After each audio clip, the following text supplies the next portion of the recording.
I'm here with Alex Johnson, multiple-time top-level comp winner, internationally, nationally, and today she just squeaked into finals in 7th place. Congratulations. How do you feel about that? Extremely lucky, and 7th only because Shauna Coxey is British, and so we take an extra person to finals. Well, I mean, I'd rather be lucky than good, and in your case, you're doing both. So how did you feel about that? Did you feel okay with your performance today? I had mixed feelings about it.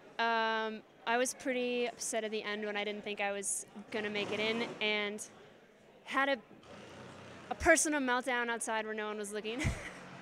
I think it's okay. If you're going to do that, best to take it outside. But you got to care about it, right? If you don't care about it, you're not going to do well, right? Exactly. I want to see my athletes care about it. I want to see you guys. You guys are trying hard. You deserve to, like, if you got to throw a chalk bag every now and then, you're not going to hear any judgment from me. Hurt my arm a little bit. Threw it really hard. Well, hey, so what do you do now? You know you're in finals. You know you're in 7th place. You know you got to rally, bring it down a notch. How do you do that over the next couple hours before finals start? We'll probably just go back to the hotel and hang out and watch TV and eat something and wait till finals. It's going to be fun. First climber out, so we'll, like, anything goes. I don't have to wait for the pressure of, oh, I know 6 people flashed. Like, I'm up. It's like, no pressure for me. I know I actually always used to really like going first. It really helped for that reason. So I need you, there's a pressing rumor. It's on TMZ, it's on CNN, all the big websites. They're saying that Alex Johnson is quitting competition climbing. True or false? Oh, God. I read that rumor also. Not quitting competition climbing, just not competing in the World Cup circuit. But to some people, the World Cup circuit is all that exists in competition. It's a huge relief for me. I'm so glad to have Alex still around. So what else do you got going on that's making you, are you trying to, like, simplify things, simplify your climbing, or what was the impetus behind that? Not simplify so much, but just climb outside more. Like, I've been competing for so long that I've missed a lot of climbing outside, and I sat in Europe for 4 months and climbed in the gym when I wanted to be climbing outside, and it just wasn't fun for me. And ooh, you just said outside, and that reminded me of some of the stuff you've done, which got me really excited. Can we talk about climbing outside for a minute? Sure. Yeah. So you've been in Bishop. You've done a mess of hard stuff. That stuff is beautiful, aesthetic, everything that is good about rock climbing, proud lines. What draws you to that kind of stuff? Mostly just exactly what you listed, like aesthetic, beautiful, like tall climbs. Grades, a lot of people grade chase, and for me, some of the coolest things I've done lately have been like V6, V7, V8. Like, I did hard stuff, but I've also done amazing stuff like in the moderate grade range, and that matters more to me. I could not agree more. One of my personal fantasies with growing competition is that we could somehow get rid of grades outside, compete here, and just go outside and climb for the line. And if I was making a fantasy boulder area for aesthetics, it would be the Buttermilks. So is that something, are we going to see more from you at the Buttermilks or other areas that you got in mind in the future? I've spent a lot of time in Bishop, and I'm not looking to go back anytime really soon just because I spent so much time there and there's so many other areas. I went to Las Vegas to Red Rocks for the first time ever, and I loved it there. And I also climbed in Yosemite Valley for the first time this year, and it's the best place on earth, I think. Well, think about Yosemite, one last thing about Yosemite. It's so demanding, right? It's so slick. At that rock, you must be on point as a climber. Does that draw, is that what draws it, or is it the grandeur, or what do you like about Yosemite? I love the granite and the style. Yosemite suits me really well for some reason. I don't know, I climb really well there. I don't know why. Doesn't matter why, you climb well. Yeah, thanks. All right, ladies and gentlemen, Alex Johnson, all kinds of good information about her. She is not quitting competition climbing, thank God, which is amazing. And she will be the first woman in finals, so wish her luck, good luck. Hope you do well. All right. What's up? I'm here with Angie Payne, who, if you don't know who Angie Payne is, you got to look it up because she's been around and she's been kicking ass. Angie had a little bit of a rough semifinals, but rallied hard at the end for some big sends on 3 and 4. Is that right? Yeah, I did 3 and 4, won 3 and 4.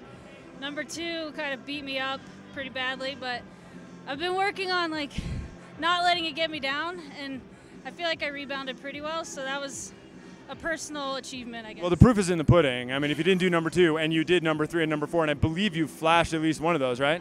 No, I didn't actually. I should have. I said you did. The unofficial Pete Ward scoring says you flashed it. I'll tell them to ask you, and then, yeah, sure I did. I'm not running this competition, unfortunately. But anyways, that was a really good rally. It's very impressive to see. Did you train hard for this comp? You've been busy with life. What you been up to? Yeah, I did train a lot, actually. I poured a lot of energy into it. I've been working and climbing mainly, so I trained a lot, and it's kind of scary to train a lot and feel like you're ready, and then you have to put it all on the line, and there's, like, not really any excuses because I can't say I didn't train because I did. So I'm ready to, like, be tested, but it's scary. I'll tell you what, I got a ton of respect for that. Like, the hardest thing in the world is to go in and compete with no excuses and say, this is how good I am, this is how I did. Kills me every day in work. I know it in climbing. That's the thing I hate about climbing is it's still hard, and I've been doing it for 20 years. And but I love it too. And so good for you, dude. I really hope it's enough to get you into finals. You know where I was rooting for you. I hope so. Thanks. Appreciate it. Angie Payne, everybody. All right, I'm here with Alex Puccio. Alex, you may know, is a multiple-time national champion and probably the #1 female competition boulderer to ever come out of the United States. Alex just did 4 for 4. 2 little hiccups though. How did you rally from those 2 falls? I felt kind of shaky this round, so I don't feel like I had as much power as last round, so I think I underestimated like how much power I might have had. And after the falls, I realized I had to conserve my energy a bit better and climb a bit smarter, because I don't feel as like powerful as I did yesterday. So I think you just sometimes have to change like your style depending how good you feel that day. If you don't feel like you can power through something, then maybe use a little more technique. Yeah. So, but I was really excited. I actually flashed like the technical boulder. Yeah.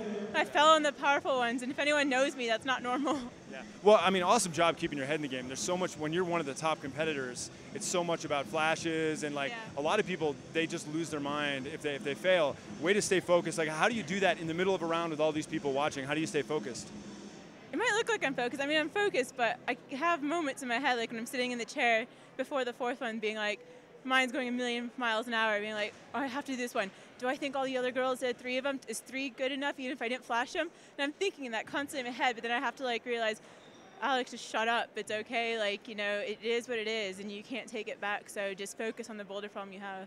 Yeah. Stay in the present, stay focused. You do an amazing job. You look super low key. Like every time I look out there, kind of looks like you're strolling in the park. And now you're climbing technical problems too. Yeah, I've been living in England, and the gym that we train at is like 90% vertical and slab.